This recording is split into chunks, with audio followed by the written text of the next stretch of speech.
L'endroit pour faire ces analyses, c'est la plateforme EPM du groupe.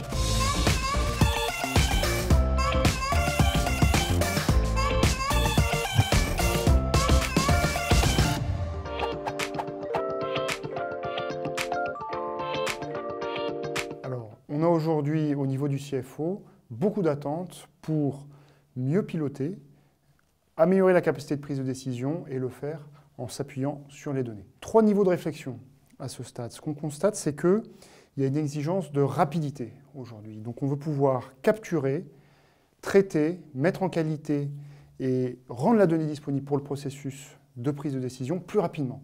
On constate qu'aujourd'hui, 75% des CFO souhaitent pouvoir réaliser leur cycle budgétaire en moins de 10 semaines.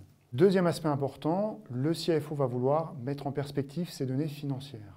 Alors ça veut dire tout simplement, à partir des grandes lignes du compte de résultat, pouvoir naviguer vers ces indicateurs commerciaux, les indicateurs supply chain, les indicateurs production, environnementaux, et de faire tout cela avec simplicité. Et donc sur un troisième niveau, je vais vouloir modéliser et prédire.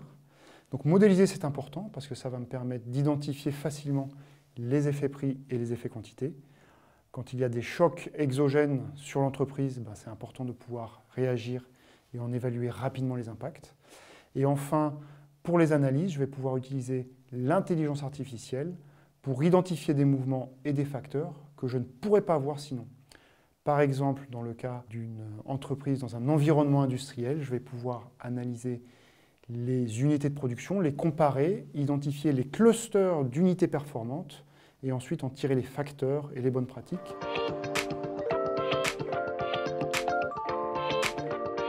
Alors le CFO a un rôle primordial à jouer dans cette démarche.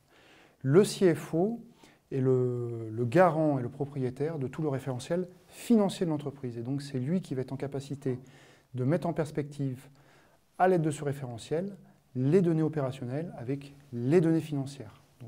Donc son rôle est important. L'endroit pour faire ces analyses, c'est la plateforme EPM du groupe. Donc qu'est-ce que j'entends par plateforme EPM? C'est la suite d'outils du CFO, des contrôleurs de gestion et des consolideurs va devoir évoluer pour intégrer toutes ces demandes.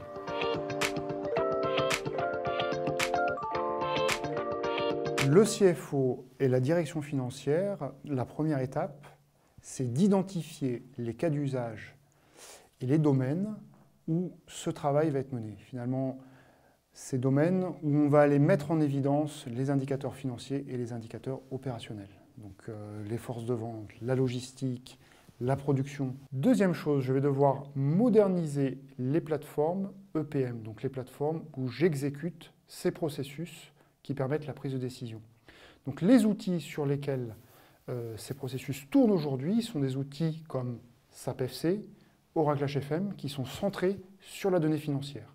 Ils n'ont pas la capacité à intégrer de nouveaux besoins sur des données opérationnelles. En plus de ça, ce sont des outils qui arrivent en fin de vie. D'ici 5 ans, ils ne seront plus supportés par les éditeurs. Donc c'est vraiment le bon moment pour se projeter sur une feuille de route et penser à leur remplacement. Troisième aspect, il y a la formation et l'accompagnement des collaborateurs. On a des nouvelles connaissances techniques et des formations à faire pour pouvoir manipuler ces nouveaux outils. Autre élément fondamental, il va y avoir une collaboration, il y a le partage des bonnes pratiques et l'animation de communautés entre utilisateurs pour aller plus vite, gagner du temps et diffuser les savoirs.